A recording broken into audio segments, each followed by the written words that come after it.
Okay, so before we get into pre-stressed concrete structures, I would like to discuss a few things, how we are arrived at this PSC, what are the flaws that were encountered in RCC, and hence how this discovery of PSC was done. Okay, so before before that, we will just look into a few things regarding RCC. Okay, so this first thing will be that. So a few general concepts we will discuss now. So RCC structures. What do you mean by RCC? RCC is nothing but a reinforced concrete structures, right? Reinforced concrete structures.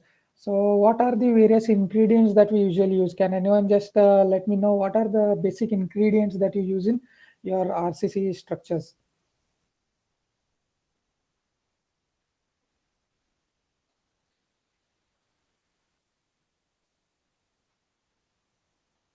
You can always write in chat, or you can just unmute and you can answer also.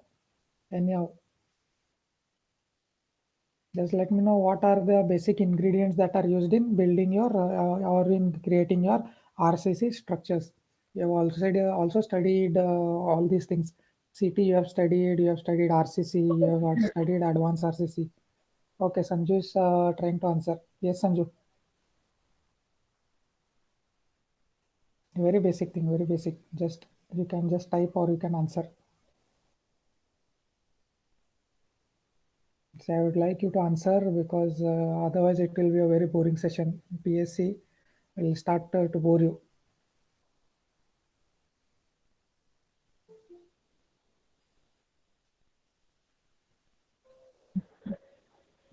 Hello, ಹೇಳ್ರಿ. sir.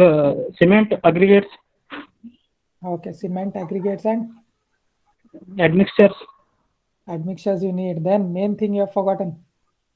water, sir.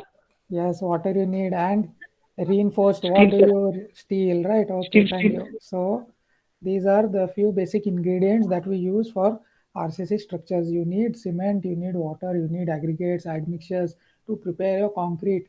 So a concrete is always only good in compression and not in tension. So what we do, we reinforce it with we using steel. So we'll discuss why we use steel, why we use cement, all those things we will discuss. Okay. So concrete, the first thing that we use is concrete. So as your friend told us, your concrete consists of your cementitious material. That is your cement. Cementitious material are many. Cement is one of your cementitious material. So you can use GGBS, you can use silica fumes.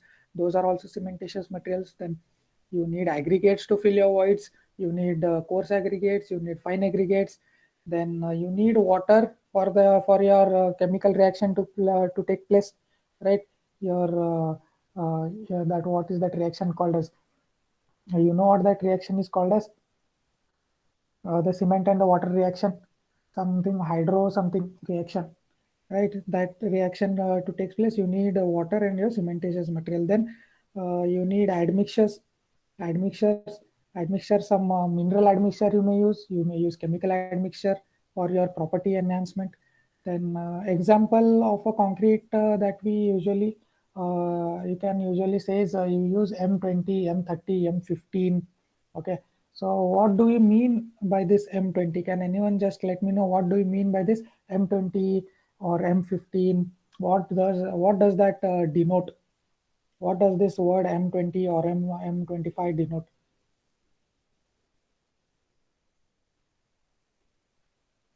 It is the grade of the concrete.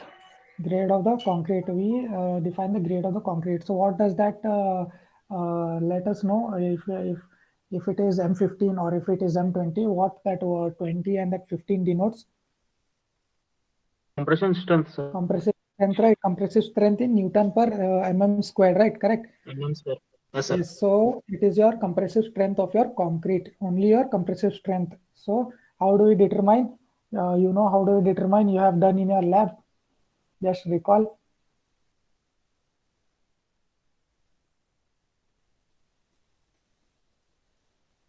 How do we determine this your grade of concrete, or what we call as a characteristic strength, right? You can you remember? Compression machine, sir. Compression test. Compression. What do you place in your compression machine? Concrete cube, sir. Yes, so you place your concrete cube. So the dimensions of a cube that you prepare are 15 centimeters, right? 15 centimeter by 15 centimeter by 15 centimeter. You cure this concrete. You cure your concrete cube. Require 3 days. You keep 3 samples. One you cure for 3 days. You test. One you cure for 7 days, and you test for at the seventh day. One you cure for 28 days, and you test. So the strength that you get at 28 day, your characteristic strength is what you denote here in your grade, that is M20 or M25. So that is your compressive strength or your grade. So that is regarding concrete. So reinforcement, as I told, many reinforcement you can use. You can use steel, which is basic thing that you use nowadays. Then FRP has been starting to develop now, fiber reinforced polymer. Then GFRP, meaning glass fiber reinforced polymer, we can use. Then natural wood fibers and woods, all those things. We are somewhere you can also see articles wherein instead of steel they are using bamboos. Okay, so that is also reinforcement. It is not that only steel is a reinforcement. Steel is also one type of a reinforcement. We can use many types of reinforcement. We can use fibers, right? Natural fibers, fiber reinforced concrete, as we say. So that is there. So now the main question is, have you asked that why concrete is always mixed with the steel? Why do we use steel along with concrete as a reinforcement? What is the main advantage? If anyone can think of, why always do we use steel and not any other thing? We have many metals, right? Many metals you have titanium, which is stronger than steel. You have your platinum, which is stronger than your steel. Then why do we not use those materials, and why do we go for steel? Sir, they have good binding properties. Good binding properties, good binding, I don't think good binding. So also other metals may have good binding properties. So I think that is not the exact reason. Those are expensive, sir. Yes, so one thing is those metals that I mentioned, like titanium, platinum, are expensive than steel. Okay, so steel comparatively to those materials is cheaper. But what if you use aluminum? Aluminum is cheaper than steel. It is also a metal. It can also be used as tensile. It is good in tensile for resisting tensile forces. Aluminum you have copper. Why don't we use those? Not proper fire resistance. Not proper what? Fire resistance. Fire resistant. Okay, so steel is also not that fire resistant. Steel is, but compared to aluminum and copper, as you said, it is better than those two metals. Okay, so one basic thing is that you have to remember that steel is abundantly available in your Earth's crust. So that is why steel is cheap, and hence manufacturing of steel from your cast iron is cheap by a blast furnace, and hence we prefer steel. And copper and aluminum, as you said, is more yeah, this thing to fire, it is more active. So what happens, it starts to deform very quickly when it is exposed to heat. So that is there. Titanium and all those things are very costly compared to steel. And one more thing is that your coefficient of thermal expansion. Have you heard? You use your term alpha. Alpha, that is your coefficient of thermal expansion. That is nothing but your extension, the how much it extends or it compresses per degrees change in temperature.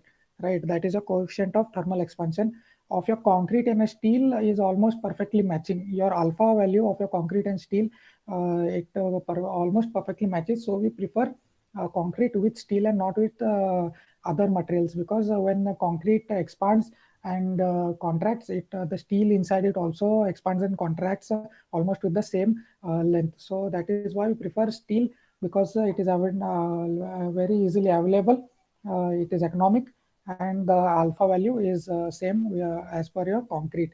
So that is the main reason. So I have just drawn a simple beam here, which is simply supported. As you can see here below, it is simply supported. Okay, so this is your simply supported. This thing is your simply supported, right? So your see, this is beam of length L and some cross section. Okay, this is a cross section. This is your neutral axis.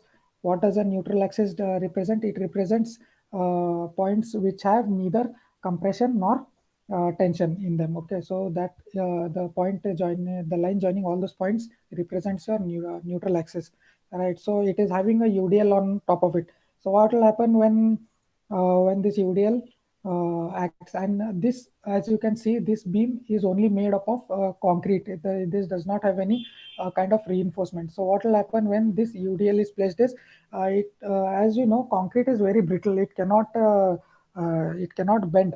It will just fail. It will have brittle failure. So when we place a UDL, it will not start to bend. It will start to have cracks. As I'm showing, it will start generating cracks here because tension is developed below your neutral axis, right? It is having sagging action. It will start generating these cracks. So after generation of cracks, after after a critical load, what will happen? It will just have a brittle failure. It will not deflect. It will just have a brittle failure.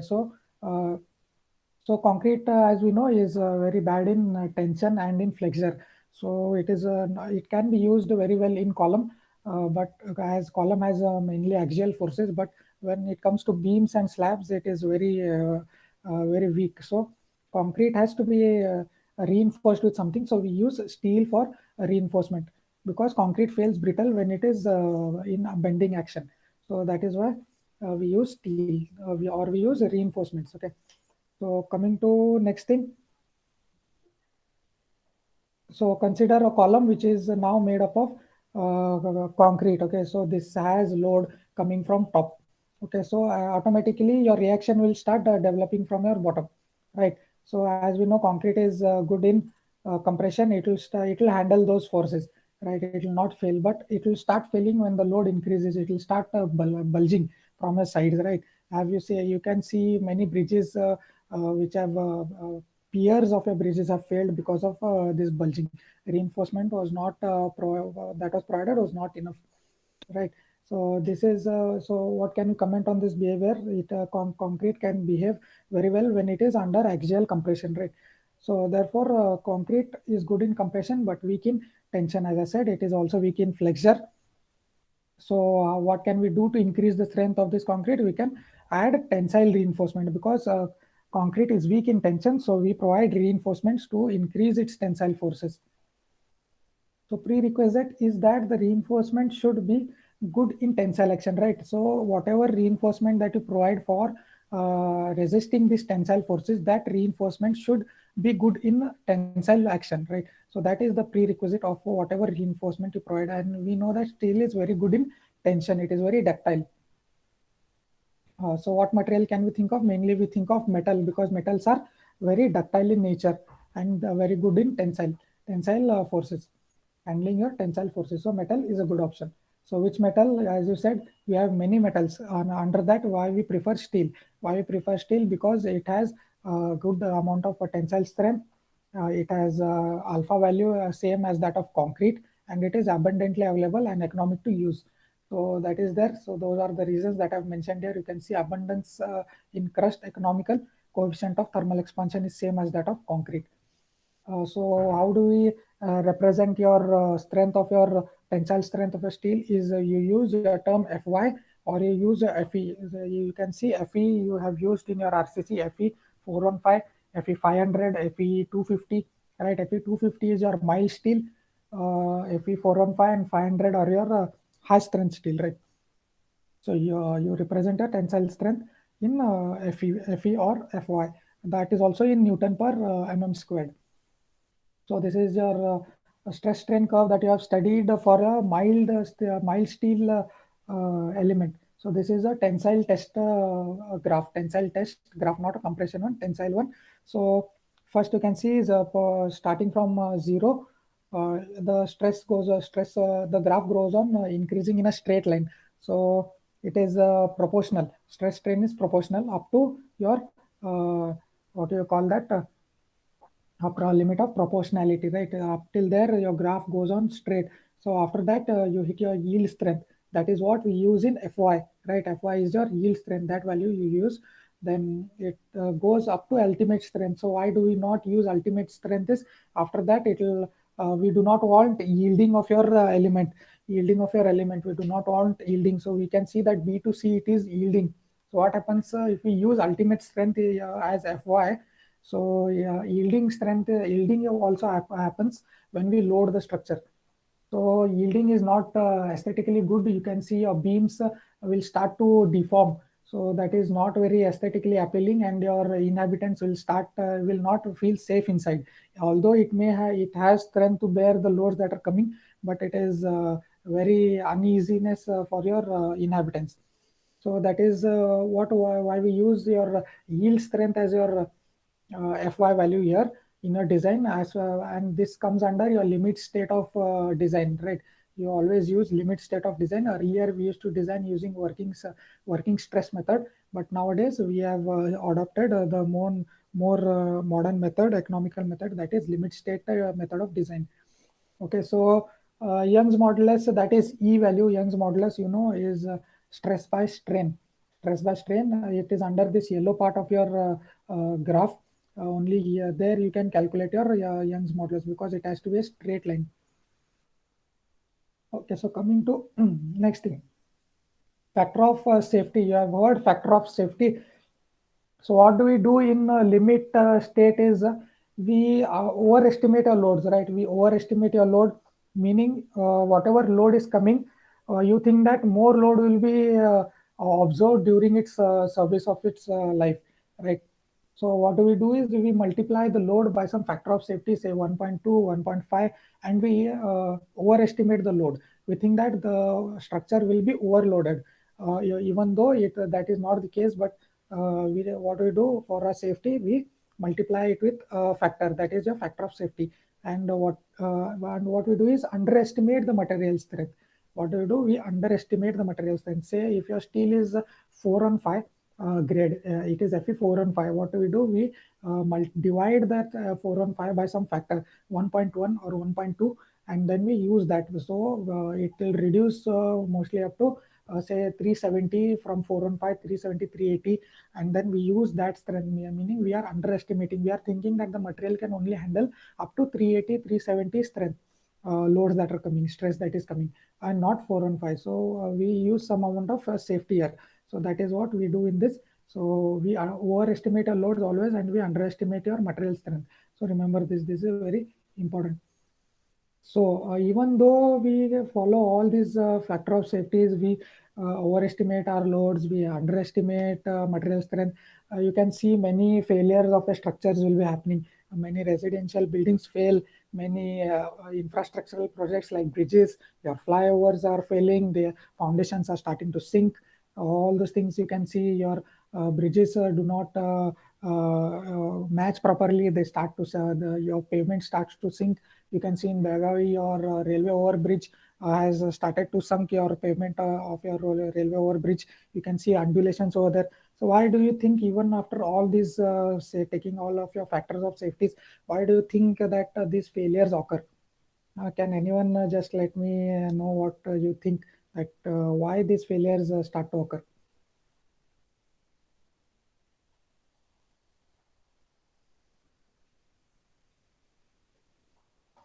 That even though after we follow all this, there are many failures that we see, failure of structures that occurs. Why do you think that they occur?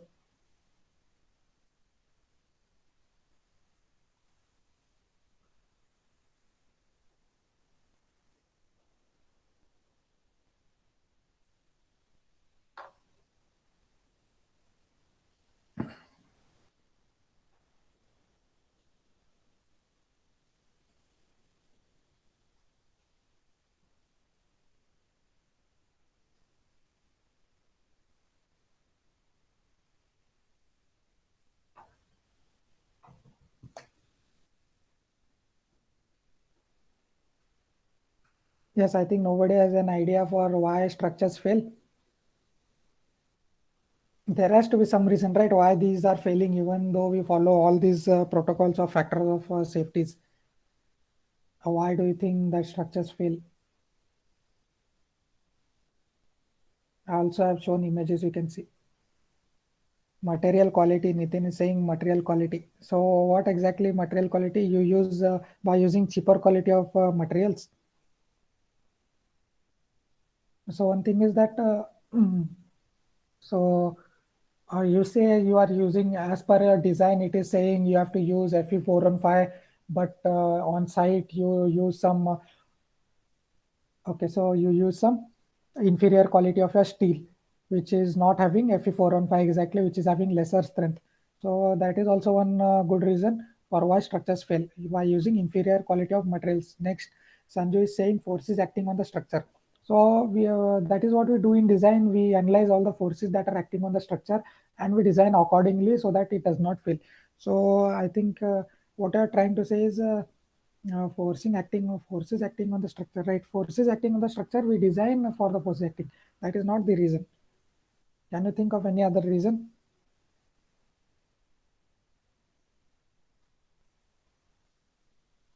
So Shravan says corruption is the reason. I don't know why corruption has come into picture for failure. Can you just elaborate, Shravan?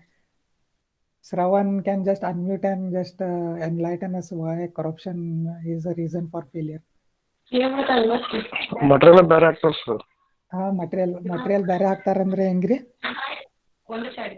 Bill ಮಾಡೋದು ಬೇರೆ materials ಮಾಡ್ತಾರೆ sir. Fe415 ಮಾಡಿದ್ರು Fe250 ಹಾಕ್ತಾರೆ sir. ಅದೇ. So what Nitin has also said is the same point that material using inferior quality of your materials instead of what they have mentioned in the design, right?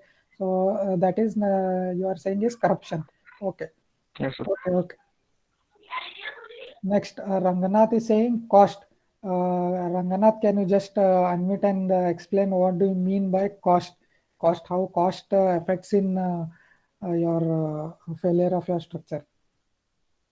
Please, Ranganath Malpani can just enlighten us how cost can affect in failure.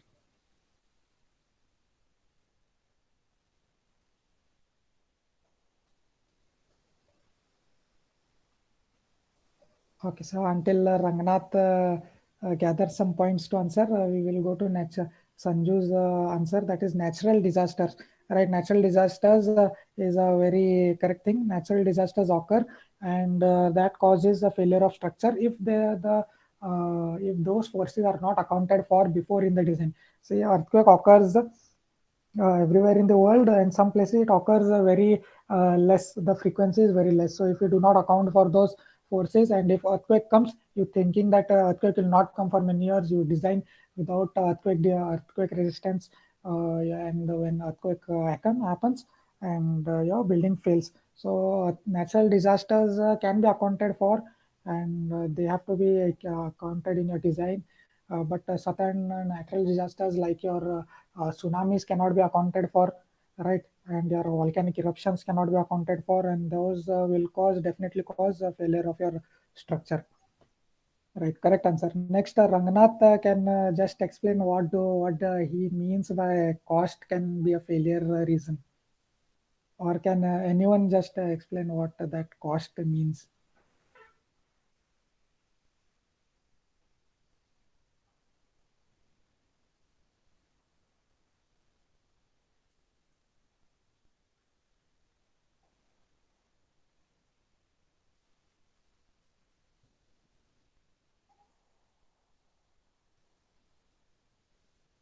Okay, so I think Rangnath is too shy, or he does not have explanation for that. So let us continue. There is one more major reason that you guys have missed for the failure of structures. One more major reason, on-site reason, not or not our office wherein you design. Okay, so there might be one more reason, that is when design is not proper, right? When the engineers who design have not considered a few things, they have missed, or they have done calculations wrong. So that might be also a reason for your failure of a structure. So what is the next thing that is that can occur on site that will cause your failure?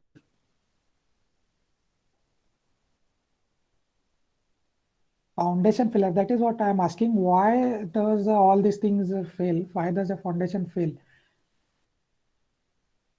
Foundation is designed to withstand your forces, right? So when foundation fails, there is something wrong from the human side.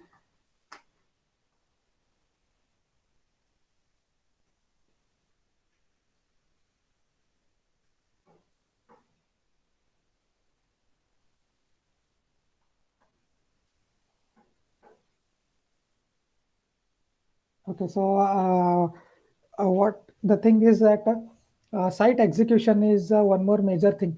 See, site execution in site as per your given details. When it is not done as per the details, execution is not proper. Right? When the site engineer has not checked what the laborers have done while constructing, and he just approves the things, then your failures start to occur. Right? When the execution is not proper, but the design is proper, your execution is not proper. Materials are correct, all the design is correct, but while say the spacing of your reinforcement, say there are 3 bars to be placed, or there are 4 bars to be placed of 20 dia, and in hustle to go home they have placed 3 bars and they have gone, and the site engineer has not checked, so that will cause your failure. So always the blame will come on engineers and not on laborers. Okay, so we engineers have to be very careful. Okay, so that is the thing why, and we can see in the first image of this on the left side, that is nothing but a buckling failure, what you call as a bulging. See on the sides it has bulged, it has the concrete, your cover along with the reinforcement has bulged outside. It has lamination failure. It has just it has just failed from the sides. You can see that is nothing or bulging failure of your column of your I think it is a bridge, right? See, next thing is your residential structure. I guess your beam has entirely failed, and because of that your brickwork has failed. You can see window has almost very well deformed. Your beam at the bottom is also cracked and it is starting to fail. I guess this is the reason for overloading and under reinforcement. So very much under reinforced, and very much it is under overloaded, so that has caused this failure. You can see column width is very less, and you can see the beam depth is very high. See, that is also one criteria that you have to take care, that always you have to keep the columns stronger than your beams, right? So that will cause your local failure and not your universal structural failure, right? That is there. Next, so one thing you have to remember is that no structure that we build will last forever. It has always some design life for which it has been constructed for, right? It has a lifespan of its own. So it has a design life which will be considered. So your residential are built for 30 to 40 years. Then your major infrastructural things like dams, your water supplies are built for 80 years, 100 years. Bridges are built for 80 to 100 years. Okay, so they have a lifespan. So it serves its intended purpose with no risk to the inhabitants or users. That is your main criteria of your structure. It has to serve its intended purpose for what it is built for, without the risk to its inhabitants or its users, right? So what do we do after the lifespan of a structure is reached? Can anyone just let me know? So you have built a house. It has extended for 40 years. It has its lifespan is over. So what do you do? Or suppose you have a bridge. Suppose you have a dam, and its lifespan has reached, or a water treatment plant. So what do you do after its design life is got over? Any idea? There are methods, 2, 3 methods, what we can do after this.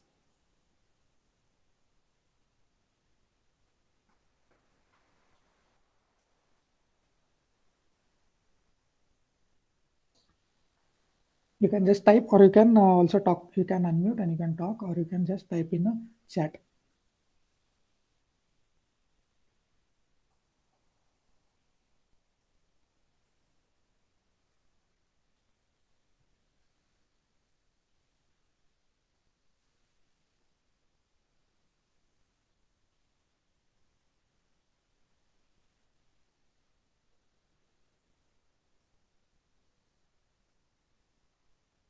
Think what you can do after the design life or your lifespan has reached. What you can do with your structure.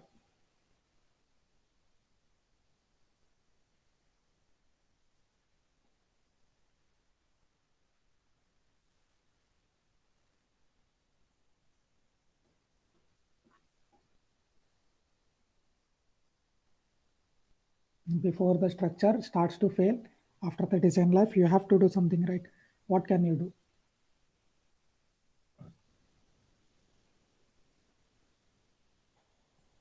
because concrete has its age. It will start to disintegrate. It will start to crumble after its design life. It will no longer be safe. So you have to do something, right? Steel will also start to fail.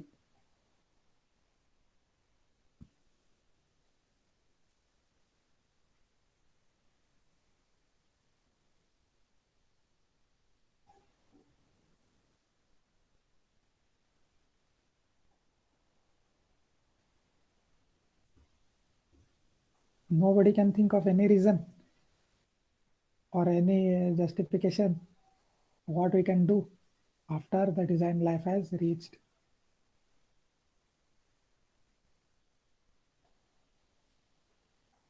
Come on, anyone can answer. Very easy.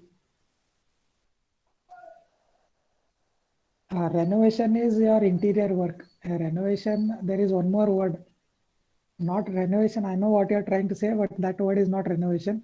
That is something related to that. You had one subject, I guess, for elective.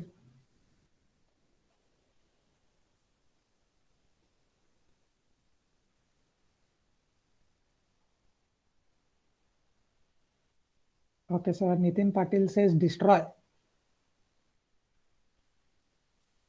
Okay, so I guess answers are correct, but the technical terms are not perfect. So by renovation, I think Ranganath is trying to say retrofitting, right? It is not renovation, it is retrofitting. We can always retrofit your structures. Suppose your column is weaker and the loads that are coming are higher now. After the design life, we can have a casing and we can wrap with extra steel and cover. And also we can use steel wrapping. There are various methods of retrofitting that can be done for beams, for columns, also for slabs. Also, there is a thing that you can do is you can also retrofit your foundations also. That has also been developed now.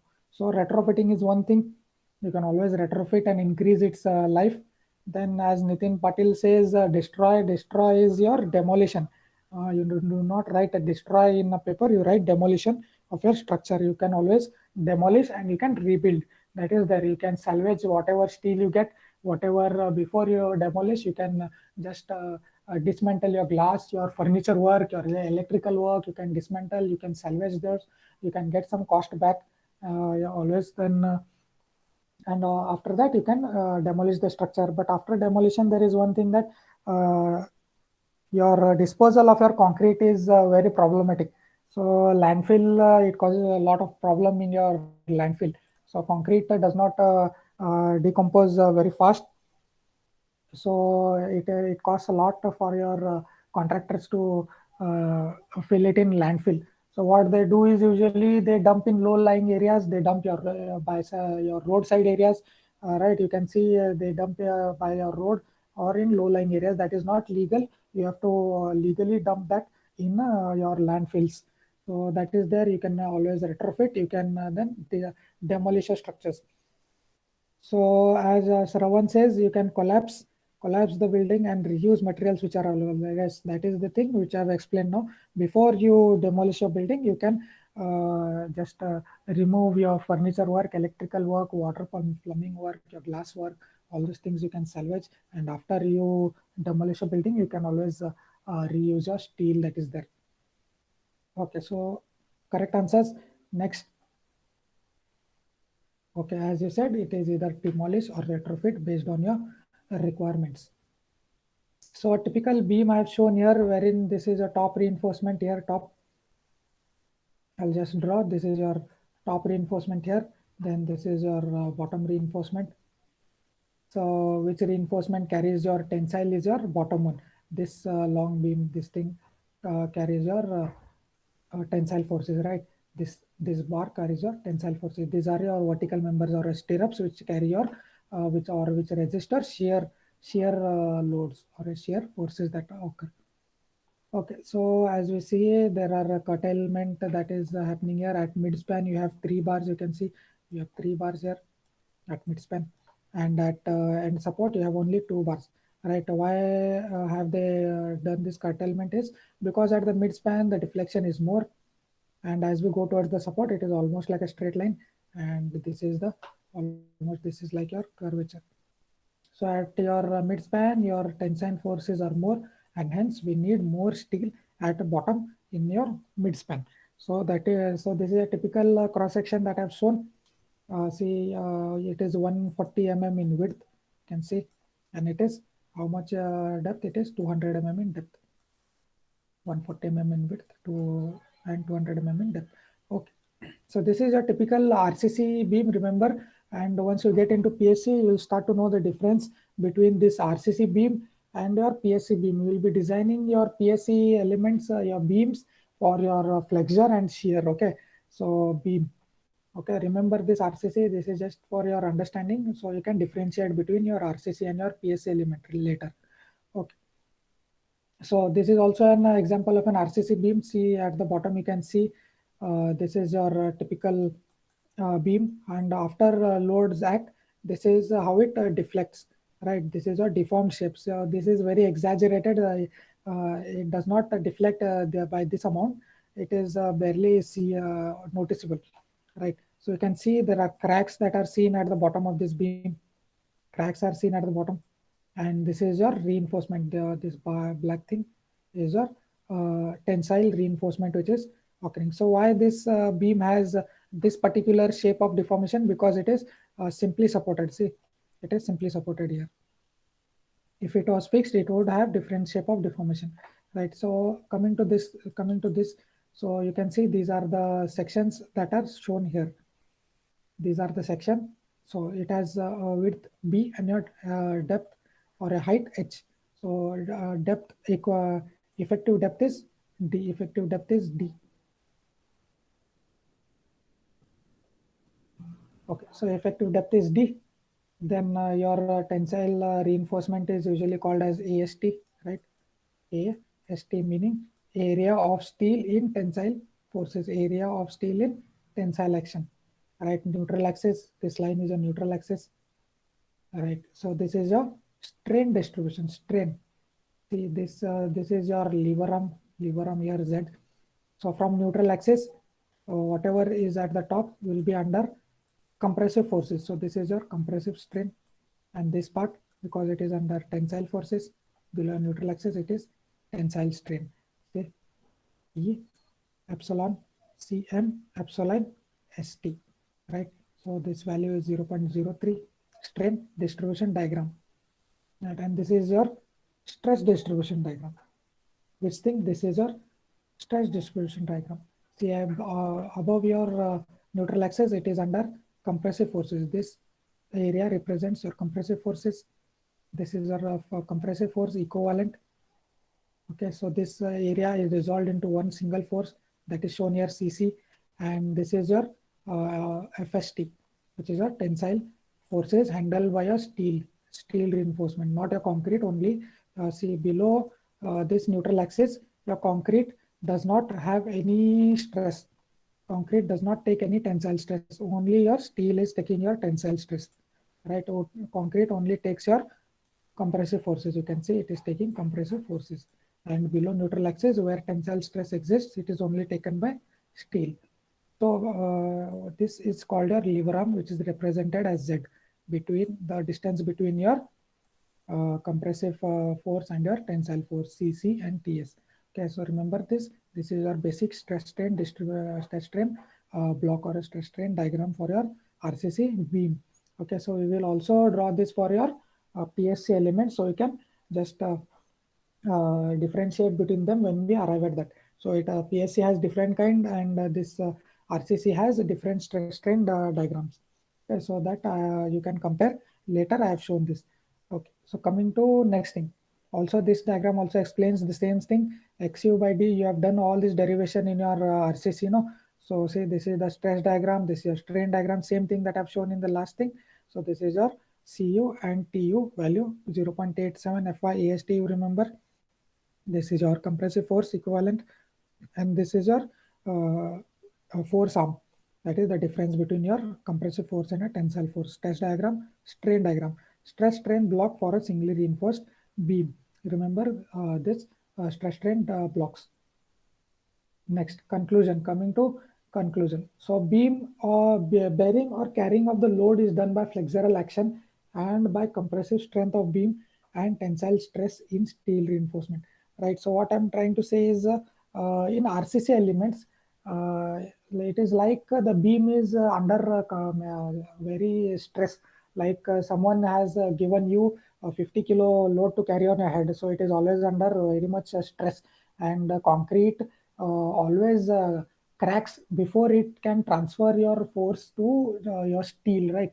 Now, after only your concrete has cracked below a neutral axis, your stresses will be transferred to steel. Your tensile stresses will be transferred to steel so that your steel can handle your tensile forces, right? So that is nothing but a cracking load, at which load your crack starts to occur is a cracking load.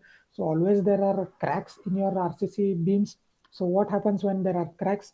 When there are cracks, your moisture starts to percolate, your water starts to percolate inside, and what that causes is it causes your corrosion of your steel reinforcement, which is very bad, which will cause your failure of your structure in the end. So that is there.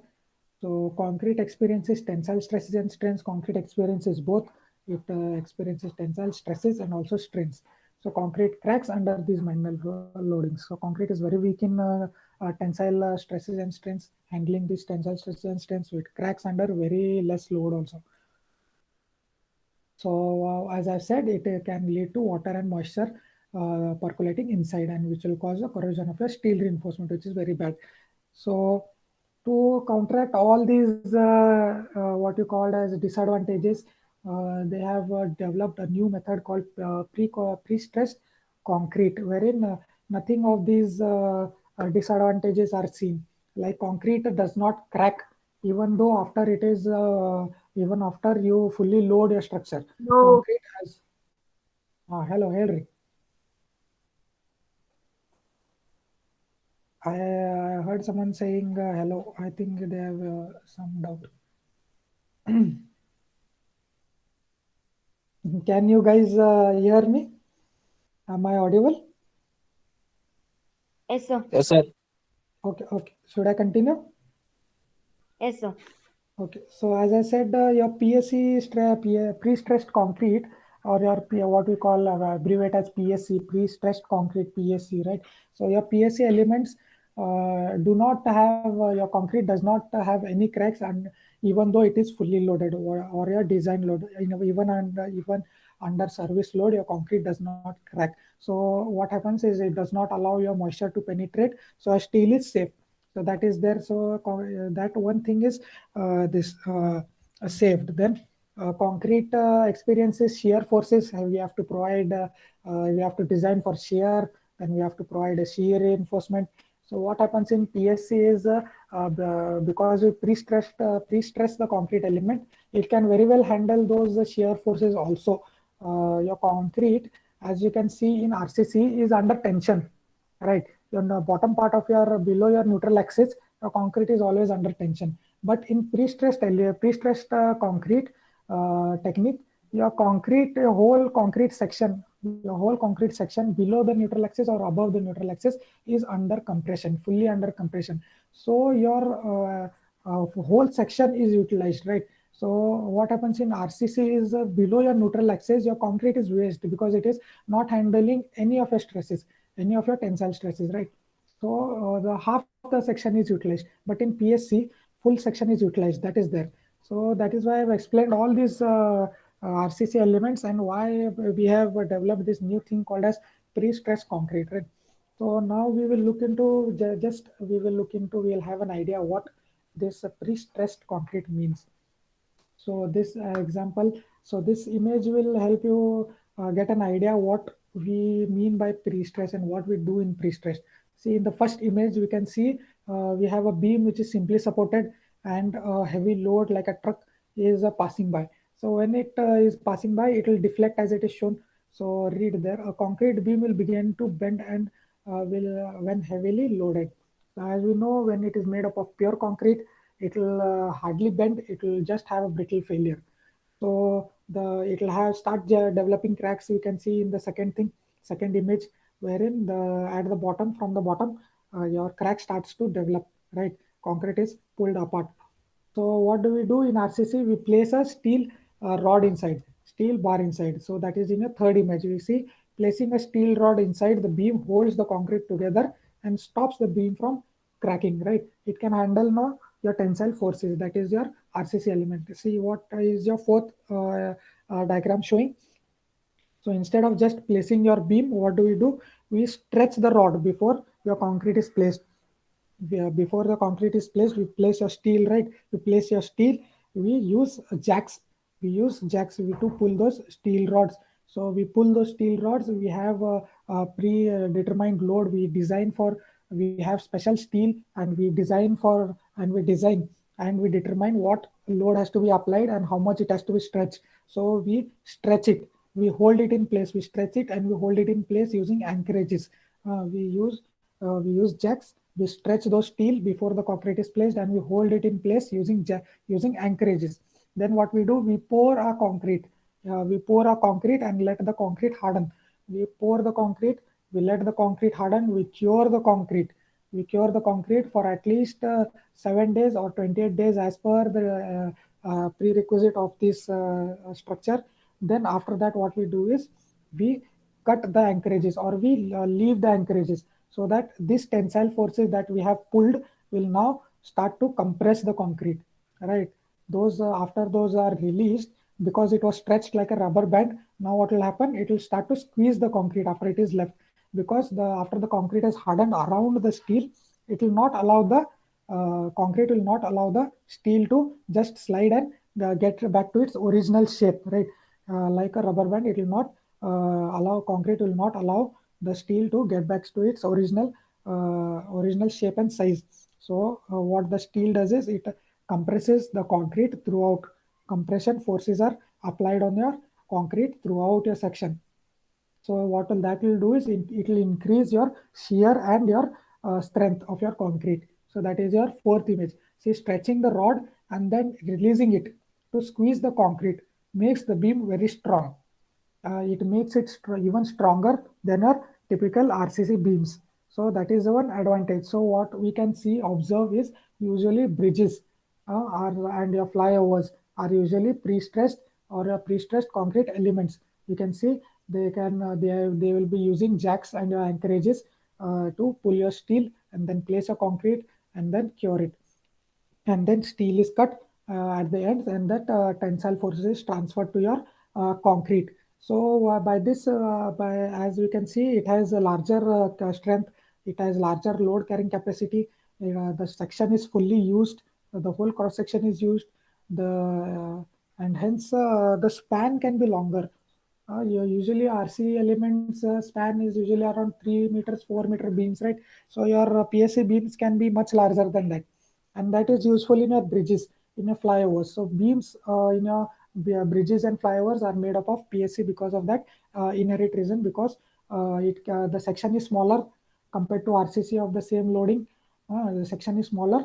When the section is smaller, the dead load is lesser, right? Dead load is lesser, and it can carry larger strength compared to the same RCC element. So this is nothing but just a general idea of what your pre-stressed concrete is. Okay.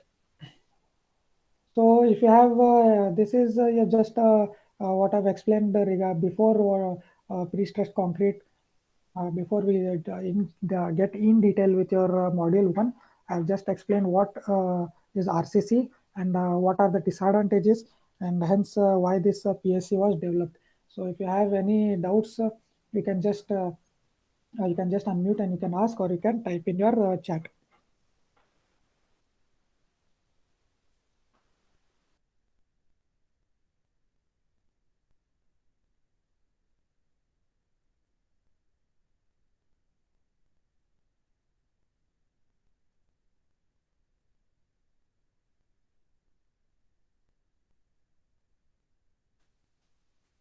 If you want me to browse to any slide, you can just tell me. I will browse and you can ask your doubt.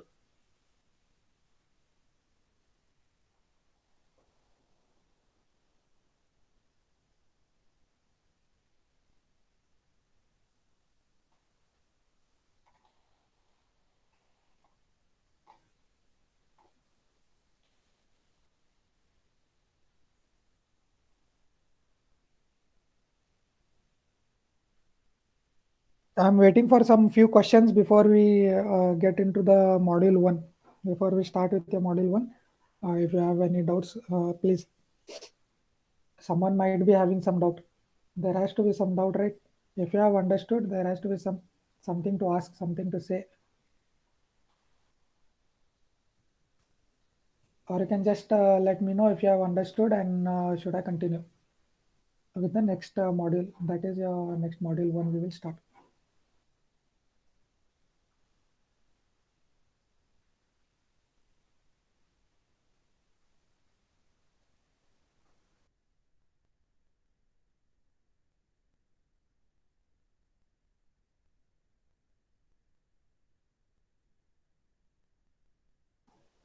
There is an option here to raise your hand so that you can also raise your hand and you can ask a question. You can type in a chat or you can unmute and always ask.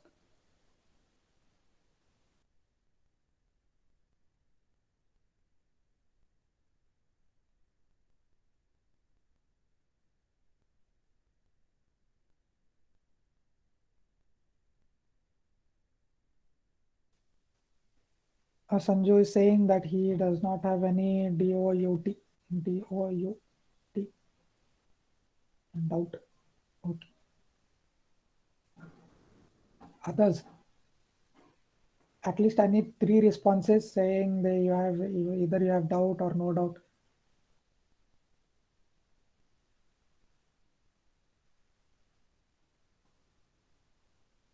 Sir, Okay, another name for renovation, sir. renovation, what I told is retrofitting we do, not renovation. Renovation is a interior work like painting and all those Okay, things, okay, right? That will not help your structure. Retrofitting okay, sir. is what we do for structural this thing, right? Okay. Okay, sir.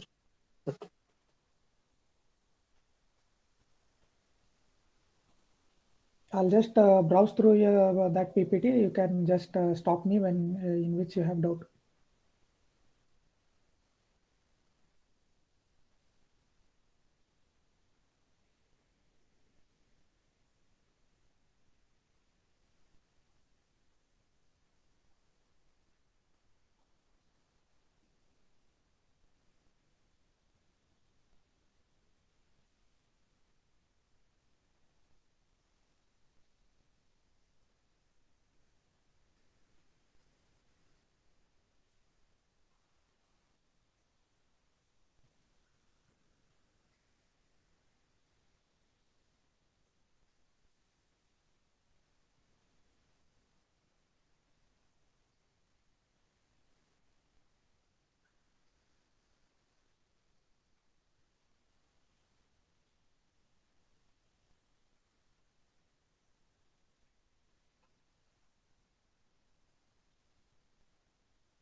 Okay, so this is nothing regarding your syllabus. This is just a prerequisite that I have covered before we get into PSC. Okay, so these things will not be asked in exam, but you will have a better understanding of what is PSC when we after we have gone through this, right? So because of that, I have done this extra thing before we get into your core PSC.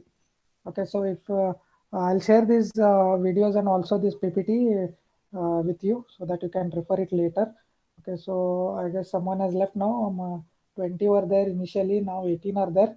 We will start with PSC, but the thing is that please let your friends know that if they miss the basics of this subject, it will be very tough later to understand and design your PSC elements they will have no idea. So if they miss the initial classes, it will be very tough later because the theory part is covered now, and problems will be solved later. So you will not understand. So majority part of this subject is numericals. So if you do not understand the theory, numericals will be very tough to understand. Okay, so out of 70, as you told, only 17 are here. So you can just in your personal chat let your friends know that I will be starting now with the second with your module one. So you can ask them to join. It is a 2 hour class, right? It is a 2 hour class. So we are done with 1 hour. We will go for another half an hour and we will wind up the today's session. Okay. So until I share, you can ask your friends to join. I will be sharing a PPT in 2 minutes.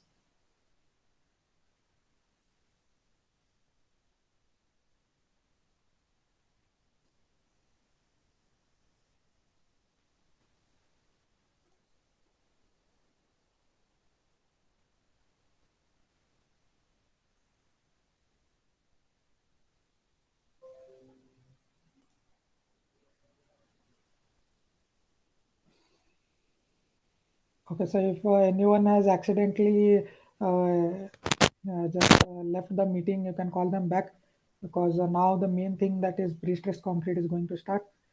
So if there are majority of you, it will be better. So let me know if you can see the screen which I have presented, which says pre-stressed concrete module 1. Yes, sir.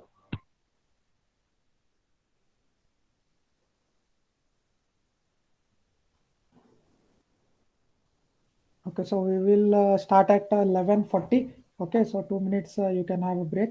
You can call your friends and you can come back. We will be starting exactly at 11:40, so do not be late.